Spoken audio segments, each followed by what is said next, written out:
Samiri atau Yudas Iskariot. Samiri di zaman Nabi Musa, Yudas Iskariot di zaman Nabi Isa alaihissalam, dan juga Dajjal yang menjadi gelar bagi sosok yang bernama Samiri atau Yudas ini, yang berarti Al-Kadzab, pendusta. Setelah dia diusir oleh Barnabas, pengikut Nabi Isa alaihissalam yang setia, kemana dia pergi? Ya.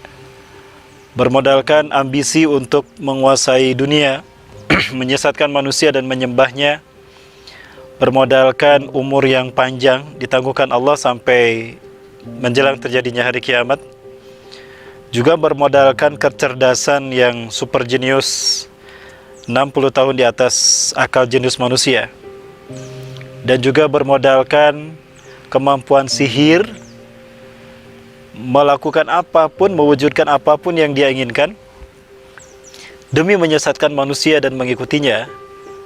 Semua itu Allah berikan sebagai istidraj, rangsangan. Apakah Allah berikan kelebihan kepadanya digunakan untuk beriman kepada Allah dan Rasulnya? Andaikan dia memilih beriman, tentu akan menjadi mukmin yang terbaik dengan semua kelebihan yang Allah berikan tadi. Namun sayang sekali, bujuk rayu nafsunya lebih mendominasi dia. Apalagi Allah takdirkan dia bertemu suatu hari dengan Ajazil atau iblis di muka bumi ini, maka kesombongannya dan keangkuhannya makin sempurna. Setelah pergi meninggalkan Barnabas karena diusir oleh Barnabas, dia mengembara ke seluruh dunia. Dia datang pada satu kaum demi kaum yang ada di muka bumi sampai zaman kita hari ini. Kemampuannya berasimilasi dengan mudah dengan satu kaum membuat dia mudah bergaul dan mampu dengan cepat menguasai peradaban manusia pada saat itu. Maka semua itu dia kelola, dia manage, dia arahkan untuk mengagungkan dirinya dan mewujudkan ambisinya. Dengan izin Allah, dia bertemu dengan sosok iblis yang bernama Ajazil tadi, Al-Haris. Dan pertemuan ini digambarkan oleh Muhammad Isa Daud di dalam bukunya Dajjal akan muncul dari segitiga Bermuda.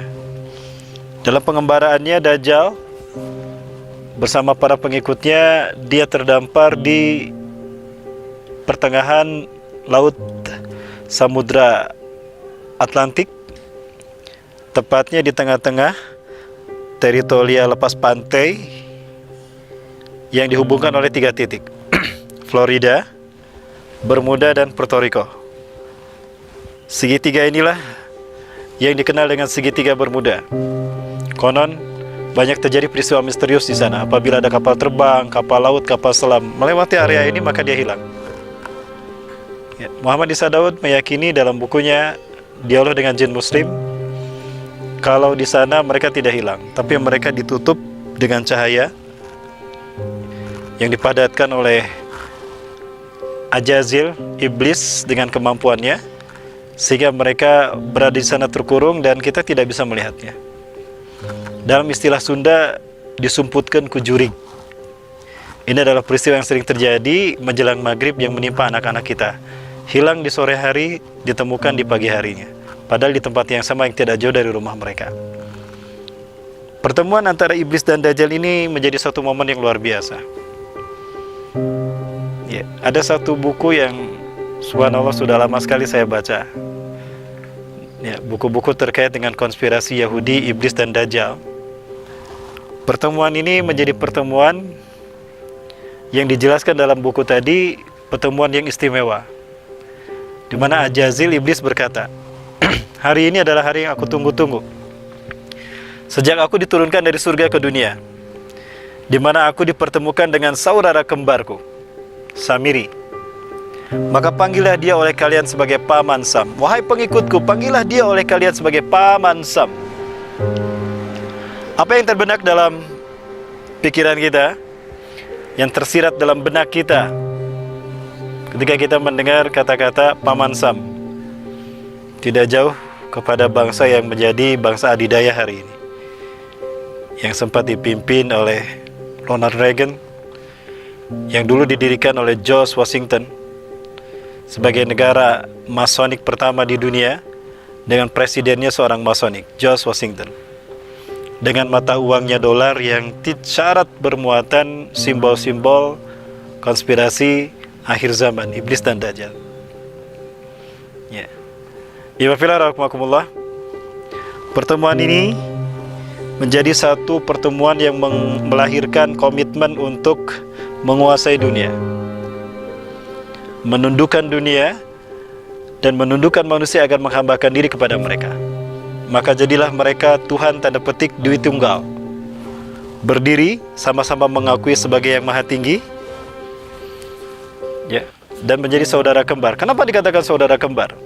Sama-sama dilahirkan di negara yang dihancurkan Allah, yang diazab Allah melalui tangan malaikat Jibril. Sama-sama diselamatkan malaikat Jibril. Ajazil diselamatkan ke alam malakut sehingga hiduplah bersama para malaikat. Samiri diselamatkan Jibril, tinggal di Samirah. Mohon maaf, tinggal di Pulau Sokotra di Laut Yaman. Kononnya di sana. Sama-sama ditangguhkan ajalnya, sama-sama dipertemukan di akhir zaman, sama-sama diberikan kemampuan dan sama-sama mengaku Tuhan. Saya membayangkan bahwa sosok pertemuan mereka dan berdiri di hadapan pengikutnya seperti WTC, gedung bermenara tinggi, kembar, dan menjadi ikon ekonomi negeri Paman Sam. Pertanyaan saya, betulkah Usamah bin Laden yang menghancurkan WTC? Kedua, kenapa harus di tanggal 11 September 2001? 11 September 2001, kenapa harus di momentum di pagi hari? Ada banyak keganjilan. Mulai dari angle-nya, kamera sepertinya sudah siap sebelum pesawat itu menabrak gedung WTC. Kemudian juga pernyataan yang menarik sebagai pengingkaran dari arsitek, sang arsitek pembangun gedung WTC tadi. Tidak mungkin dihancurkan oleh sebuah pesawat atau beberapa pesawat dengan melumatkan konstruksi yang demikian luar biasa dari tingkat teratas sampai tingkat terbawah, melainkan ada sebuah kesengajaan. Saya memandang bahwa pelaku WTC sejak awal bukan Usamah bin Laden, bukan pula Al-Qaeda, dan notabene ternyata ini diakui oleh beberapa pihak dari kalangan Amerika. Bahkan Kongres Amerika membuat sebuah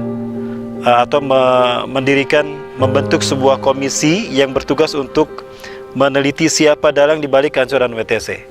Komisi 911 yang hasilnya adalah sangat mencengangkan, bahwa kehancuran WTC itu tidak dilakukan oleh Usamah bin Laden dan Al-Qaedanya, dan Saddam Hussein tidak terikat dan tidak terkait dengan Al-Qaeda, terorisme Al-Qaeda.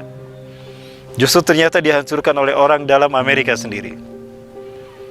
Ya, dihancurkan oleh orang dalam Amerika sendiri. Dan menariknya juga, seorang pengamat internasional yang masuk Islam dan tinggal di Indonesia, beliau sempat berdiskusi dengan saya, dan beliau menyampaikan bahwa pesawat yang menabrak menara kembar itu bukan pesawat komersial. Jadi tidak benar jika dikatakan ada pembajakan penumpang, tidak benar. Jika dia pesawat komersial, pesawat penumpang, harusnya ada jendela. Dan saya melihat pesawatnya tidak berjendela, alias pesawat kargo. Kemudian kalau kita lihat ketika detik-detik pesawat yang kedua menabrak menara yang kedua, itu ada sesuatu yang menyala di bawahnya. Dan itu berbentuk besar. Ada pengamat mengatakan bahwa ini sepertinya adalah remote control raksasa. Jadi pesawat ini tanpa awak kapal. Tanpa awak kapal. Dan tanpa penumpang. Maka tidak benar jika dikatakan ada 19 pembajak teroris Al-Qaeda yang membajak pesawat ini. Tidak benar. Kemudian ada hal juga yang lucu, bahwa pesawat yang berikutnya menabrak markas Badan Pertahanan Amerika Serikat, Pentagon. Yang lucunya bahwa pesawat ini katanya ditabrak oleh pesawat sekelas pesawat Boeing Tapi kok reruntuhannya hanya sedikit saja, dan tiang-tiang listrik masih utuh. Kenapa tidak hancur tertabrak oleh sayap pesawat? Dan kenapa tidak ada bekas gerusan